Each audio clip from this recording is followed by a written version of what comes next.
रात की स्याही ऐसे फैल रही थी जैसे किसी ने आसमान पर काला पर्दा तंग दिया हो। हवा में एक अजीब सी ठंडक थी। वो ठंडक जो जिंदा रूहों की नहीं, पुरानी भटकती हुई छायाओं की होती है। इसी सुनसान रात में एक गांव था और गांव के बीच में था छाया का पुराना कुआं। लोग कहते थे कि इस कुएं में पानी नहीं, आवाजें रहती हैं। वो आवाजें जिन्हें सुनकर इंसान की हड्डी तक कांप जाए। इसी गांव में एक लड़की रहती थी, हिना। हिना रोज कुएं के पास से गुजरती थी, मगर उसकी दादी हमेशा कहती, बेटी इस कुएं की तरफ देखना भी मत। ये सिर्फ सायाओं का कुआं है, इंसानों का नहीं। मगर इंसान जितना रोका जाए उतना ही वो चीज और खींचने लगती है। एक दिन वो हो गया जो नहीं होना चाहिए था। हिना शाम के वक्त जंगल से लकड़ियां उठाकर वापस आ रही थी। दूर से उसे लगा कि कुएं के पास कोई बैठा रो रहा है। आवाज बहुत धीमी लेकिन दर्द से भरी हुई। हिना रुक गई, उसका दिल जोर से धड़कने लगा। उसने सोचा शायद कोई औरत हो, शायद मदद चाहती हो। वो धड़कते दिल के साथ कुएं के पास गई और कान लगाया। फिर आवाज जरा साफ हुई, मुझे वापस लाओ, मुझे अंधेरों से निकालो। हिना घबरा गई।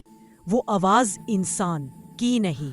अचानक कुएं की तह से ठंडी हवा का झोंका उठा, जैसे कोई अंदर से सांस ले रहा हो। फिर वह पल आया जिसमें हिना की रूह तक कांप गई। कुएं के अंदर से एक पुराना सियाह हाथ बाहर निकलने लगा।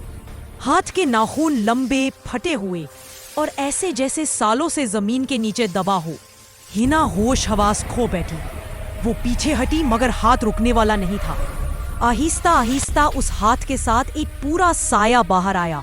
एक औरत का धुंधला चेहरा, आंखें बिल्कुल सफेद, होठ हरकत कर रहे थे, लेकिन आवाज कुएं की गहराइयों से आ रही थी। उसने हिना को देखा और कहा, तू मुझे सुन सकती है? आओ, मुझे आजाद करो। मेरा जिस्म, मेरे बच्चे, सब यही दफान है। हिना ने कांपती हुई आवाज में पूछा, तुम कौन हो? साया हवा में थोड़ा सा ऊंचा हुआ और सरगोशी की, मैं वो हूं जिसे कभी इंसाफ नहीं मिला, जिसे इस कुएं में जिंदा फेंका गया था। अचानक पूरी हवा और ज्यादा ठंडी हो गई। चिराग अपने आप बुझ गए। साया चीख कर बोला, और अब जो मेरी आवाज सुन लेता है वह भी मेरे साथ चला जाता है। हिना की दादी ने देखा कि हिना कमरे में नहीं है। पूरा घर ढूंढ डाला मगर वह कहीं नहीं मिली। जब गांव वाले हिना को ढूंढते ढूंढते कुएं के पास पहुंचे तो देखा जमीन पर हिना का दुपट्टा पड़ा था और कुएं के अंदर से वही रोने की आवाजें दोबारा सुनाई देने लगी। मुझे बाहर निकालो, एक और मेरे पास आ गया है। आखिर हिना के साथ क्या हुआ? क्या साया उसे ले गया या क्या वह खुद किसी पुराने राज्य की तलाश में कुएं के अंदर उतर गई? अपनी राय जरूर बताएं, क्योंकि असल दहशत तो अभी शुरू हुई है। रात गहरी होती जा रही थी। गांव में हर दरवाजा बंद था, हर चिराग बुझ चुका था, मगर छाया के कुएं के आसपास हवा में अब भी वह ठंडक घूम रही थी जो किसी जिंदा इंसान की नहीं होती। हिना गायब थी। गांव में अफवाह फैल चुकी थी कि कुएं का साया फिर जाग गया है। हिना की दादी 70 साल की कमजोर औरत थी, मगर उसकी आंखों में एक अजीब सा दर्द और गुस्सा था। वो रात के अंधेरे में कुएं के पास आई और चीख कर बोली, मेरी पोती को लौटा दो। तुम जितनी रूहों को ले गए बस काफी है। कुएं का पानी हिला, फिर एक स्याह साया पानी से उठा। उसकी आवाज जमीन के नीचे से आ रही थी। तेरी पोती। उसकी आवाज जमीन के नीचे से आ रही थी। तेरी पोती अब जिंदा और इंसान नहीं रही, वो मेरा हिस्सा बन चुकी है, अंधेरों का हिस्सा। दादी की सांसें रुक गई, लेकिन वो डर के पीछे नहीं हटी। उसने अपनी लाठी जमीन पर मारी और कहा, मैं उसे वापस लाऊंगी, तुम रोक नहीं सकते। साया हासा वो हासी जो इंसान की रूह तक जला दे।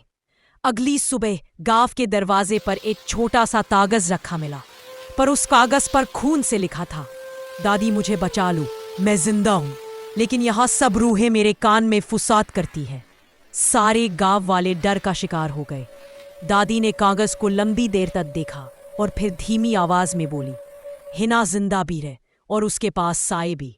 इसका मतलब वो अभी पूरी तरह उनके काबू में नहीं। उस रात दादी ने फैसला किया कि वो अकेली कुएं के पास जाएगी। जैसे ही वे रात में वहां पहुंची, उसने देखा कि कुएं के आसपास मिट्टी खुद ब खुद हिलमाने लगी। फिर धीरे धीरे जमीन में से हिना का दुपट्टा बाहर निकला। वो दुपट्टा बिल्कुल गीला और ठंडा था, जैसे किसी ने अभी अभी पानी से निकलकर फेंका हो। दादी ने दुपट्टा उठाया ही था कि पीछे से एक आवाज आई। दादी का जिस्म जम गया। इसका दूसरा पार्ट जल्द आने वाला है।